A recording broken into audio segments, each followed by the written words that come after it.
Coming to the Jews, I would not definitely go in detail about the Jewish concept because my topic is there, my major topic. But in short, I'll give a few things about Jews.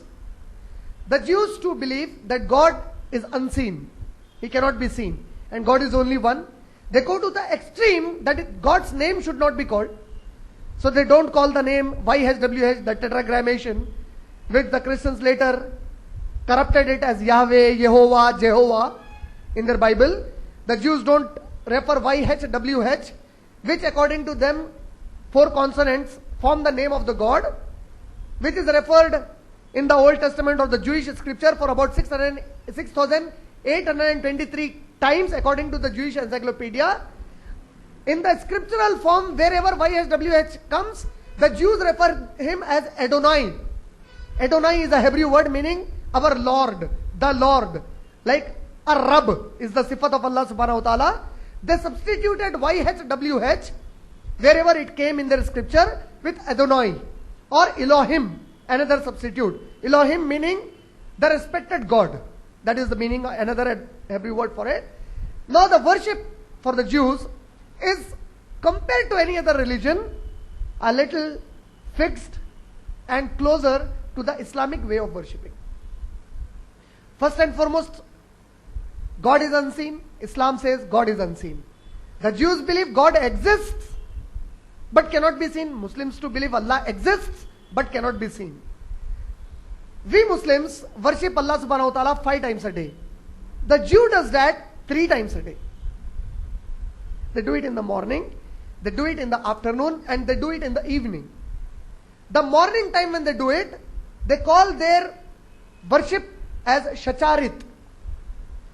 The afternoon worship they refer as Mincha, and the evening worship they refer it as Avirat. These are the 3 names they give. Like we call Fajr, Zohar, Asar, Maghrib, Isha. They call it Shacharit, Mincha and Avirat. These are the 3 times of worship that the Jews do.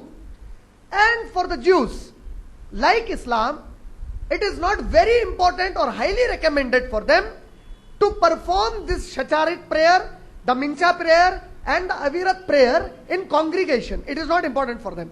They can do it individually at home, or they can go to the synagogue or elsewhere and do it.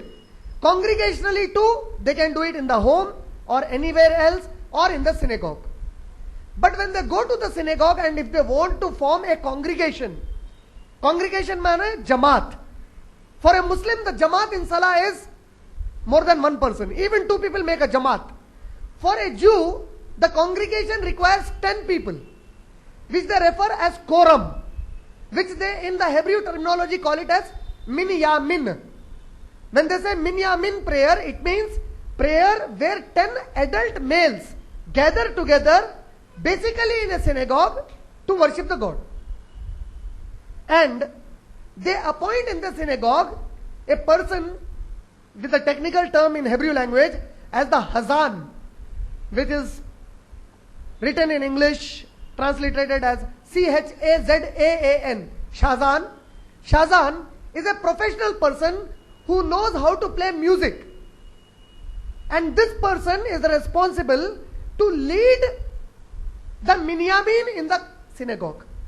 जो जमात की इमामत करता है, वो शाजान होता है. He plays music and leads the prayer in the synagogue. And for Jews, apart from these 3 daily prayers, another important prayer is the Sabbath day prayer. Like हमारा जुमा का importance है, they have Saturday as important. This prayer, like we say Yomul Juma, they say Yomul Sabt. In Juma we have khutbah, which is very important. For them, this particular Sabbath prayer is referred as Muffas. They call it Muffas. The Muffas prayer on the Sabbath day is another additional prayer for them. And again on their holidays, special holidays they have got, where they have separate special ways to perform the prayer or worship the Almighty God. While worshipping the Almighty God, they say it is not correct to worship the God by individually reciting the Torah.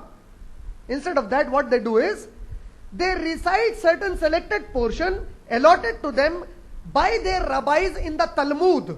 Talmud is the second most important book for the Jews other than the Torah, which they say the rabbis have selected prayers in it for it, and from the Talmud they take selected prayers and they recite in Shachat, Mincha and Avirat, or in their muffas. These are the basic forms of worship, which I would not elaborate more right now. This is a concept of worship in Jews.